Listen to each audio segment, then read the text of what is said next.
আসসালামু আলাইকুম এভরিওয়ান, আশা করি সবাই ভালো আছেন। আজকে আমি আপনাদের সাথে খুবই গুরুত্বপূর্ণ একটি বিষয় নিয়ে আলোচনা করব। আজকে আমি আপনাদের সাথে আলোচনা করব স্বাস্থ্যকরভাবে বাচ্চাদের ওজন বাড়ানোর গুরুত্বপূর্ণ কিছু খাবার নিয়ে। আশা করি ভিডিওটি ফুল দেখবেন। আপনার বাচ্চার ওজন কি ঠিকমতো বাড়ছে না, খেতে চায় না, দেখতেও দুর্বল? আজ আমি জানাবো ডাক্তারের পরামর্শ অনুযায়ী স্বাস্থ্যকর কিছু খাবার নিয়ে। প্রথমেই আসি দুধ ও ডিমে। ফুল ফ্যাট দুধ, দই আর ঘরে বানানো পনির বাচ্চাদের ওজন বাড়াতে খুবই কার্যকর। প্রতিদিন একটি ডিম সেদ্ধ বা অমলেট করে দিন।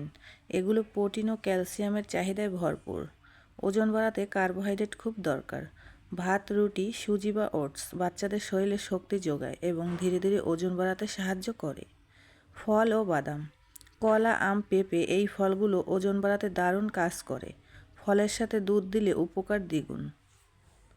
বাদাম, কাজু বা তিল গুঁড়ো করে খাবারে মিশিয়ে দিন।